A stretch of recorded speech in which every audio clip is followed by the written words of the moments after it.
வணக்கம் 7 Winstar technology. இப்போ பார்க்குற வீடியோன்னு பார்த்தீங்கன்னா ஏற்கனவே டூல்ஸை பற்றி வீடியோஸ் கொடுத்துருந்தேன். இப்போ முழுமையாக என்கிட்ட இருக்க டூல்ஸை ஃபுல்லாக இதில் காமிக்கிறேன். அது மட்டும் இல்லை, ஒரு சர்வீஸ் பண்ணுறதுக்கு மெயினாக வந்து நம்மளுக்கு டூல்ஸ் மட்டும் கிடையாது, உங்களோட நாலேஜும் கண்டிப்பாக வேணும். ப்ராக்டிக்கல் நாலேஜ் ரொம்ப முக்கியம். தியரி நாலேஜ் வேணும், ப்ராக்டிக்கல் நாலேஜ் வேணும், ப்ளஸ் டூல்ஸ் நல்ல குவாலிட்டியாக இருக்கணும், பெஸ்ட்டாக இருக்கணும். அப்போ நம்ம எந்த அளவுக்கு நம்ம ரிஸ்க் எடுக்கிறோமோ அந்தளவுக்கு கண்டிப்பாக பலன் கிடைக்கும். இப்போ நீங்கள் எல்லோரும் டூல்ஸ் வாங்கி வச்சுட்டு எல்லா டூல்ஸும் வாங்கி வச்சுனா மட்டும் போதாது சார். நீங்கள் எந்த அளவுக்கு ட்ரை பண்ணுறீங்க, எந்த அளவுக்கு முயற்சி பண்ணுறீங்களோ அதை பொறுத்து தான் அடுத்த லெவலுக்கு கொண்டு போக முடியும், அடுத்த லெவல் நாலேஜ் தெரிஞ்சுக்க முடியும்னு சொல்ல வரேன், கற்றுக்க முடியும்னு சொல்ல வரேன். அப்போ இந்த டூல்ஸ் நல்லா கரெக்டாக ப்ராப்பராக இருந்தால் என்ன உங்களுக்கு எக்ஸ்ட்ரா ஐடியா கிடைக்கும். எனக்கு கொஞ்சம் மைனட்டாக பார்க்கணுமே சார், என்ன அடுத்த நாலேஜ் அடுத்த லெவல் அப்படின்னு சொல்லி போகிறதுக்கு சப்போர்ட் பண்ணுற டூல்ஸ் ரொம்ப முக்கியம்.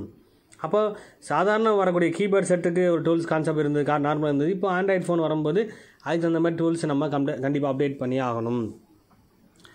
பேஸ்ட்டோ லிக்யூடோ அதேமாதிரி வந்து பார்த்திங்கன்னா டூல்ஸ் வந்து இப்போ சால்ட்ரிங்கோ ப்ளோயரோ எல்லாமே வந்து பார்த்திங்கன்னா புது விஷயங்கள் வந்துட்டு ஈஸியாக நம்ம பண்ணுறதுக்கு அவ்வளோ கஷ்டப்பட்டு பண்ணாமல் சிம்பிளாக பண்ணுறதுக்கு கண்டிப்பாக டூல்ஸ் ரொம்ப முக்கியம். அந்த டூல்ஸை நீங்கள் ஃபாலோ பண்ணி ஃபஸ்ட்டு நீங்கள் அடுத்த ஸ்டெப் போகிறதுக்கு டூல்ஸ் முக்கியம்னு சொல்ல வரேன். அதேமாதிரி ஒரு சர்வீஸ் பண்ணணும் அப்படின்னு சொன்னால் ப்ளோயர் ரொம்ப முக்கியம் சார். ப்ளோயர் வச்சு நம்ம ஹீட் டெம்பரேச்சர் கரெக்டாக பக்காவாக ஒரு ஐசி ஹீட் பண்ணுறதும் சரி, ரிமூவ் பண்ணுறதும் சரி, ரீபால் பண்ணுறதுக்கும் சரி, இல்லை நம்ம நார்மல் சால்டிங் ஜம்பர் பண்ணுறதுக்கும் மைக்ரோ சால்டிங் ரொம்ப முக்கியம். அப்போ அந்த மைனூட்டாக ஜம்பர் அடிக்கிறதுக்கு ரொம்ப முக்கியம் அந்த ஹீட்டுன்ற விஷயம். அந்த ஹீட்டை டெம்பரேட் பண்ணுறதுக்கு, அந்த டெம்பரேச்சரை ப்ராப்பராக கொண்டு வரதுக்கு கண்டிப்பாக நம்ம ப்ளோயரும் சால்டிங்கும் ரொம்ப முக்கியம். அதேமாதிரி பார்த்தீங்கன்னா இப்போ லேட்டஸ்ட்டாக வரக்கூடிய மைக்ரோஸ்கோப் எடுத்திருக்கேன். அதேமாதிரி கேமராவோட ஃபிட் பண்ணுற மாதிரி இப்போ லேட்டஸ்ட்டாக வரக்கூடிய கான்செப்ட் எல்லாமே வந்து ரொம்ப மைனூட்டான விஷயங்களாக இருக்குது. அப்போ மைனூட்டான ஜம்பர் பண்ணுறதுக்கு கண்டிப்பாக மைக்ரோஸ்கோப் ரொம்ப முக்கியம். அப்போ மைக்ரோஸ்கோப் வச்சு நம்ம வந்து ரொம்ப மெல்லிசான இடங்கள் துல்லியமாக நம்ம தெரிஞ்சுக்கலாம். அதேமாதிரி தண்ணி பட்டுச்சுன்னு வச்சுக்கலாம் சார். தண்ணி 3 டைப்பான தண்ணி வந்து மாறும். ஃபஸ்ட்டு ஒயிட்டு, ரெண்டாவது க்ரீனு, மூணாவது பிளாக். இந்த 3 ஸ்டேஜுக்கு தகுந்த மாதிரி நம்ம வந்து ஃபால்ட் வித்தியாசமாக வரும் சார். அப்போ எந்த இடத்துல தண்ணி போடுதோ அங்கெல்லாம் வந்து பிரச்சனைகள் வித்தியாசமாக வரும். அப்போ மனப்பாடம் பண்ணி வரக்கூடிய கான்செப்ட் இது கிடையாதுன்னு சொல்ல வரேன். இப்போ சர்வீஸை பொறுத்தவரை மனப்பாடம் பண்ணுறது ஒரு சில ஃபால்ட்டுக்கு மனப்பாடம் பண்ணி பண்ணலாம் சார். எல்லாத்துக்குமே சார் இங்கே ஜம்பர் அடிக்கிறது என்ன பண்ணலாம், இங்கே ஜம்பர் பண்ணுறதுக்கு என்ன பண்ணலாம், இங்கேருந்து இங்கே அடித்தா சரியாயிருமா, இந்த ஐசியை மாற்றினா சரியாயிருமா அப்படின்ற விஷயத்த தெரிஞ்சுக்கணும்னா அதோட முறைப்படி பேசிக் தெரியாமல் நீங்கள் கற்றுக்க முடியாது. அதோட அடிப்படை தெரியாமல் நீங்கள் எப்படியுமே எந்த சர்வீஸும் பண்ண முடியாதுன்னு சொல்ல வரேன். எல்லோரும் எதிர்பார்க்குறது எப்படின்னா உடனே சர்வீஸ் பண்ணணும் சார், உடனே சம்பாரிச்சிடணும். இந்த ஃபீல்டு வந்து எல்லோரும் பண்ணாங்க, ஒருத்தர் பண்ணார், அதை பார்த்து நான் ஃபாலோ பண்ணேன், இன்னொருத்தர் டெவலப் ஆகிட்டார் அப்படின்னா இன்வெஸ்ட் பண்ணி சேல் பண்ணார், அதிகமான சார்ஜ் கூட பண்ணியிருக்கலாம். அதுமாதிரி சர்வீஸ் சார்ஜின்ற பொறுத்தவரை வந்து நம்ம நியாயமாக என்ன விஷயம் பண்ணணுமோ அதை பண்ணால் கூட போதும் சார், ஆட்டோமேட்டிக்காக சர்வீஸ் வரும். அப்போ ஒரு தொழிலை பண்ணுறோம்னா கரெக்டாக நியாயமாக என்ன விஷயம் பண்ணணுமோ அதை செய்யுங்க, அடுத்த அப்டேட் கண்டிப்பாக தன்னால் கிடைக்கும். அப்போ அந்த தொழிலை வந்து பார்த்திங்கன்னா கடவுளாக நேசின்னு வச்சுக்கோங்களேன், உயிராக நேசித்தா கண்டிப்பாக நம்ம அதுக்கு சப்போர்ட் பண்ணணும் சார், நம்மளுக்கு நம்ம சப்போர்ட் பண்ணணும்னு சொல்லுவேன். அப்போ இந்த ஃபீல்டை வந்து இன்ட்ரெஸ்ட்டாக எடுத்துக்கணும் சார். அந்த பணம் மட்டும் முக்கியம் கிடையாது, பணத்தை வச்சு மட்டும் இந்த கான்செப்டை ஃபாலோ பண்ணக்கூடாதுன்னு சொல்லுவேன். பணம் கிடைக்கும்னா அதை நம்ம எந்த அளவுக்கு நாலேஜ் வளர்த்துக்கிறோமோ அதன் மூலமாக எக்ஸ்ட்ரா நாலேஜ் கிடைக்கும், பணமும் எக்ஸ்ட்ரா கிடைக்கும்னு சொல்லுவேன். அப்போ மைனூட்டாக தப்பு நடக்குதுன்னா, ப்ராப்ளம் நடக்குதுன்னா காரணம் நம்மளாக தான் இருக்கும். ஃபஸ்ட்டு தண்ணி போட்டு ப்ராப்ளம் ஆகிறது ஒரு கான்செப்ட்டு.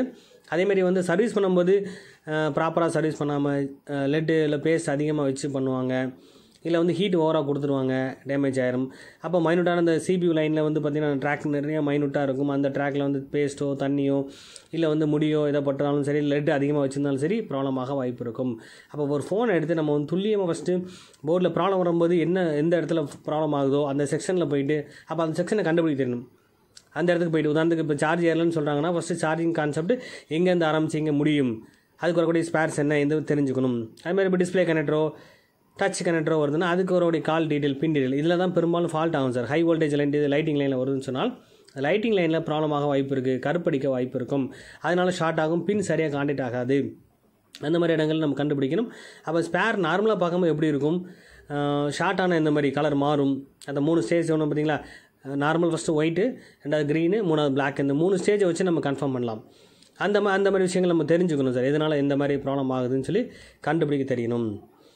அப்போ மைக்ரோஸ்கோப் வச்சு பண்ணும்போது நம்ம ஈஸியாக கண்டுபிடிக்க முடியும், தெளிவாக கண்டுபிடிக்க முடியும், துல்லியமாகவும் கண்டுபிடிக்க முடியும்னு சொல்லுவாங்க.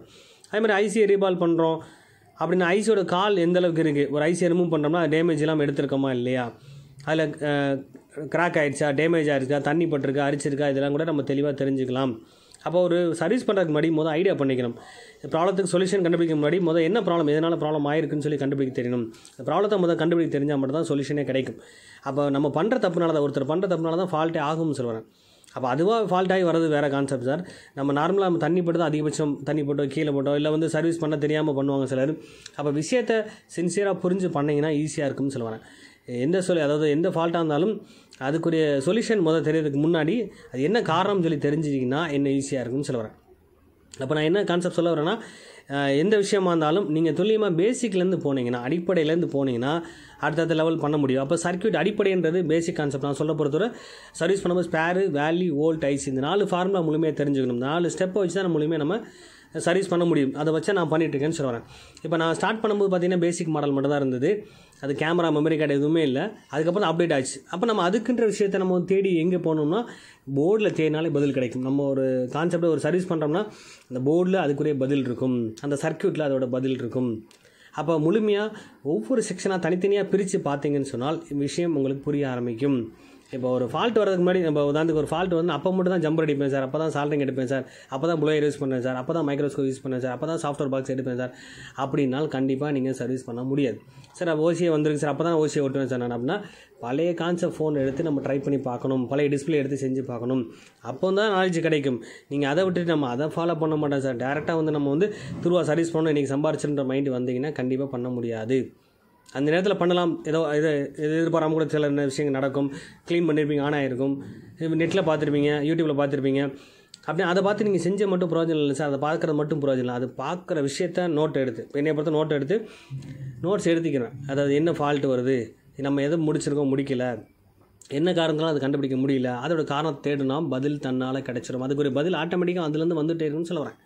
அப்போ சின்சியராக பண்ணிங்கன்னா கண்டிப்பாக முழுமையாக சர்வீஸ் மேனாக இருக்க முடியும், சர்வீஸ் பண்ண முடியும்னு சொல்ல வரேன். அப்போ அந்த ஃபீல்டை சின்சியராக ஃபாலோ பண்ணுங்கன்னு சொல்ல வரேன். பணம் மைண்டை மட்டும் நீங்கள் ஃபாலோ பண்ணிங்கன்னா முழுமையாக சர்வீஸ் பண்ண முடியாது. அதேமாதிரி இந்த இடத்துல நாலேஜ் கிடைக்கும், அந்த இடத்துல நாலேஜ் கிடைக்கும் கிடையாது சார். உங்கள் இடத்துல அந்த நாலேஜ் இருக்குதுன்னு சொல்ல ஒவ்வொருத்தையுமே இருக்குது. அந்த நாலேஜை தொடர்ந்து நீங்கள் கொண்டு வரணும்னு சொல்லுவேன்.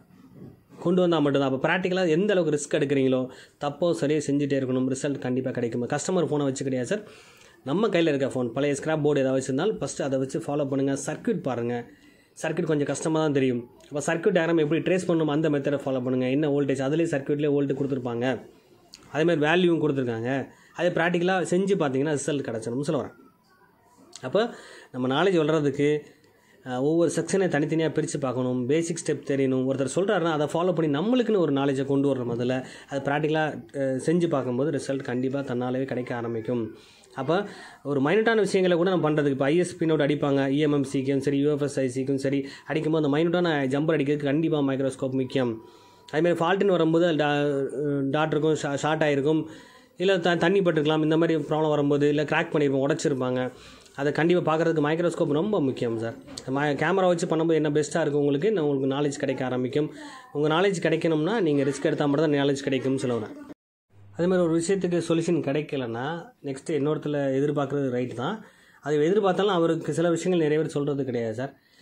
ஏன்னா இந்த ஃபீல்டில் போட்டின்ற மைண்ட் வந்துடுது. அப்போ என்னையை பொறுத்தவரை இந்த ஃபீல்டை பொறுத்தவரை நம்ம எந்த அளவுக்கு ரிஸ்க் எடுக்கணுமோ தன்னால் நம்ம அடுத்த லெவல் போயிட்டே இருப்போம். அதனால் பார்த்திங்கன்னா முடிஞ்ச அளவுக்கு அடுத்தவங்க சப்போர்ட் பண்ணும்போது தான் நம்மளுக்கு இன்னொரு நாலேஜ் ஆட்டோமேட்டிக்காக அந்த ஃபீல்டு கொடுக்கும்னு சொல்ல வரேன். என்னை பொறுத்தவரை இதை சின்சியராக பார்க்கணுன்னு ஆசைப்படுவேன், எல்லாருக்கும் சொல்லணும்னு ஆசைப்பட்டுருக்கேன்னு சொல்ல வரேன். இதை நான் கிளாஸாக எடுத்துகிட்ருக்கேன், ஆன்லைன்லும் சரி ஆஃப்லைனும் எடுத்துகிட்டு தான் இருக்கேன் நான். அப்போ என்னோடய கான்செப்ட் என்ன, முழுமையாக ஒரு பேசிக் கான்செப்டை ஒருத்தருக்கு போய் சேர்க்கணும் அப்படின்னால் அதோட கண்டென்ட் தெரிஞ்சிருக்கணும்னு சொல்ல வரேன். அந்த பேசிக் எலக்ட்ரானிக்ஸ் தெரிஞ்சிருக்கணும்னு சொல்ல வரேன். அதில் டீப்பாக இருந்தால் மட்டும் தான், குறைஞ்சது ஒரு 3 மாதம் 6 மாதம் அந்த ஃபீல்டு இருந்தால் மட்டும்தான் ஃபஸ்ட்டு ஒரு நாலேஜே கிடைக்கும். அதுக்கப்புறம் தான் நீங்கள் அப்டேட் பண்ணும்போது ஈஸியாக இருக்கும்னு சொல்ல வரேன். ஜஸ்ட்டு 10-20 நாள் கண்டிப்பாக பண்ணவே முடியாது சார் உங்களுக்கு. அதேமாதிரி நீங்கள் ப்ராக்டிக்கலாக எந்தளவுக்கு ஈடுபாடாக பண்ணுறீங்களோ அதை பொறுத்தா நம்ம நெக்ஸ்ட் லெவல் போக முடியும்னு சொல்லுவேன் நான். அப்போ எந்த விஷயமா இருந்தாலும் அதை முயற்சி பண்ணிகிட்டே இருக்கணும், ட்ரை பண்ணிகிட்டே இருக்கணும். ட்ரை பண்ணாமல் எதுவுமே கிடைக்காது. நெக்ஸ்ட் இந்த மாதிரி அடுத்தடுத்த டூல்ஸை வச்சு எப்படி நம்ம யூஸ் பண்ணுறது, ப்ராப்ளத்தை எப்படி சால்வ் பண்ணுறது, அதை பற்றி விஷயங்கள் நெக்ஸ்ட்டு தரேன் உங்களுக்கு. இந்த வீடியோ பிடிச்சிருந்தா லைக் பண்ணுங்கள், ஷேர் பண்ணுங்கள், கமெண்ட் பண்ணுங்கள், சப்ஸ்கிரைப் பண்ணுங்கள், பெல் பட்டனை மறக்காமல் கிளிக் பண்ணுங்கள். அதே மாதிரி எல்லாருக்கும் சப்போர்ட் பண்ணுங்கள். அப்போ தான் நாலேஜ் வளரும். இந்த ஃபீல்டு பொறுத்த நாலேஜ் வளரும்னா அடுத்தடுத்த கேள்வி பதிலுக்கு ஆன்சர் கொடுக்க தெரியணும், கேள்வியும் கேட்க தெரியணும். Okay friends, thank you.